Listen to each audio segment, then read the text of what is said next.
Everyone, তো তোমরা সবাই কেমন আছো? আশা করছি সবাই খুব খুব ভালো আছো আর আমিও বেশ ভালো আছি। আজকের মতো আমরা আমাদের লাস্ট ডেস্টিনেশনে চলে এসেছি আর সেটা হচ্ছে বিরসা মুন্ডা ফান পার্কে। আমরা যে শুধু পার্কে এসেছি তা না, পার্কের একদম পাশেই রয়েছে বিরসা মুন্ডা জেল মিউজিয়াম। আমরা আসলে মিউজিয়ামটা ঘুরতে এসেছি। মিউজিয়ামের পাশেই যেহেতু পার্ক রয়েছে তাই ভাবলাম পার্কটাও একবারে ঘুরে নিই। টিকিট কেটে আমরা ঢুকে পড়লাম পার্কের ভেতরে। আর টিকিটটা কিন্তু আমরা শুধু পার্কে এন্ট্রির জন্যই কেটেছিলাম। মিউজিয়ামে ঢোকার জন্য তোমাদের কিন্তু কোনো রকম টিকিট কাটতে হবে না, ওটা একদমই ফ্রি। টিকিটের কত কি প্রাইস পড়েছে সেটাও তোমাদের সঙ্গে শেয়ার করে দিই। আমাদের দুজনের টিকিটের প্রাইস পড়েছে এক একজনের 50 টাকা করে। আর 3 থেকে 6 বছরের বাচ্চাদের জন্য টিকিটের প্রাইস হচ্ছে 30 টাকা করে। আমরা প্রথমে জেল মিউজিয়ামটাই দেখতে যাচ্ছি। তার কারণ হচ্ছে মিউজিয়ামটা ওই 6টা সাড়ে 6টা নাগাদ বন্ধ করে দেবে। পার্ক তোমার 8টা অবধিও খোলা থাকে, কিন্তু মিউজিয়াম একটু পরেই বন্ধ করে দেবে। তো যার জন্য আগে ভাবলাম মিউজিয়ামটাই দেখে আসা যাক। ভেতরে ঢুকতেই ডান দিকে রয়েছে একটা মন্দির। মন্দিরে প্রণাম করে আমরা ঢুকে পড়লাম ভেতরে। প্রতিটা দেওয়ালে এই জায়গা সম্পর্কে অনেক কিছু লেখা রয়েছে। এই জেল সম্পর্কে পুরো হিস্ট্রি দেওয়া রয়েছে। তোমরা চাইলে প্রত্যেকটা জিনিস পজ করে একটু পড়ে নিতে পারো।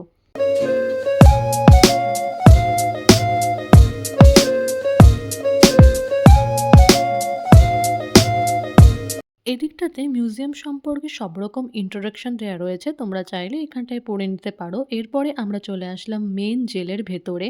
আর এই জায়গাটা তো এখন প্রচুর সুন্দর করে সাজানো রয়েছে, কিন্তু কিন্তু একটা সময় কত নির্দোষ লোককে এই জেলে আটকে রাখা হয়েছিল।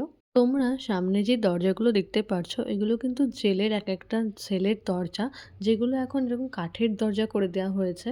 মাঝখানে রয়েছে দুটো খড়ের ছাউনি আর তার নিচে বসে কিছু লোক কাজ করছে। তারই মূর্তি বানানো রয়েছে। তখনকার দিনে যারা জেলবন্দি ছিলেন তারা এভাবেই হয়তো কাজ করে তাদের সময় কাটাতেন।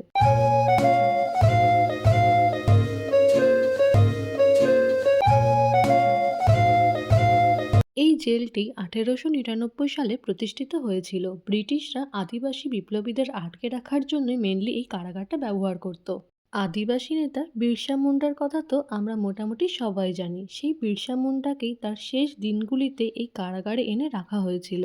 2005 সালে হোতাওয়েতের একটি নতুন প্রাঙ্গণের স্থানান্তরিত করা হয়। 2015 সালে পুনরায় ইট এবং মর্টার কাঠামোর জন্য 10 কোটি টাকা ব্যয় করা হয়েছিল এবং এই জাদুঘরটি রূপান্তরিত করা হয়েছিল। 2021 সালের 15ই নভেম্বর বিরসা মুন্ডার জন্মবার্ষিকীতে প্রধানমন্ত্রী নরেন্দ্র মোদী উদ্বোধন করেছিল।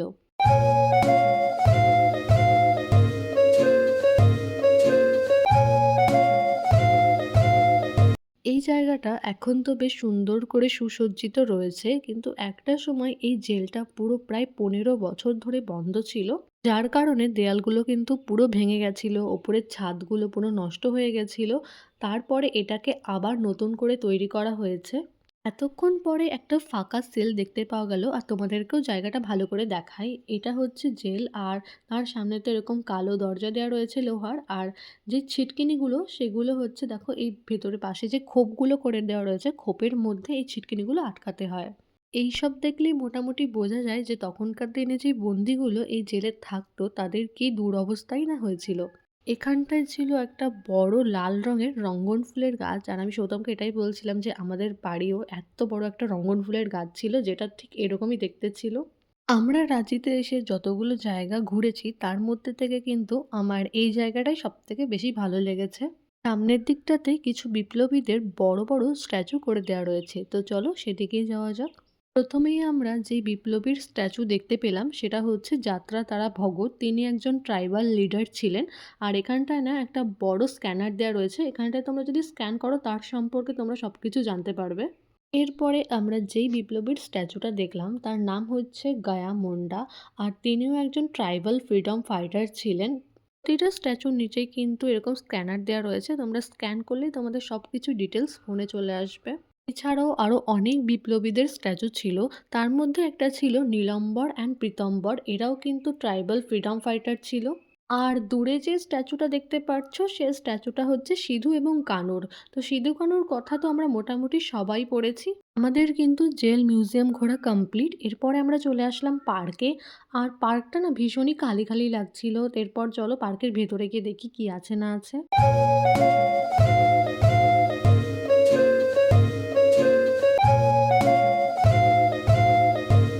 পার্কের পার্কের ভেতরে কিন্তু একটা বড় ফুড কোর্ট আছে। আর ওইখানটায় এই সন্ধ্যার সময় না একটা প্রোগ্রাম হচ্ছিল, রাজস্থানি ডান্স প্রোগ্রাম। তো ওখানটায় আমরা যাচ্ছিলাম। आपका 5 मिनट में चालू होने वाला है। जहाँ तक मेरा गाँव में हमारी आवाज पहुँच रही है, जल्दी से जल्दी पढ़ाई के पब्लिक शो का आनंद मानिए। राम राम साहब हमारे লোকজন যেহেতু খুব একটা বেশি ছিল না, তো যার জন্য না প্রোগ্রামটা একটু লেট করে শুরু করছিল। তো আমরা তো এখানটায় দাঁড়িয়েই ছিলাম। সামনে যে জায়গাটা দেখতে পারছো এটাই হচ্ছে ফুড কোর্ট, আর প্রোগ্রামটা কিন্তু এখানটাই হচ্ছিল। पब्लिक शो काठी का फूट में हाथ की कराना खेलेंगे शुरू होने वाला है।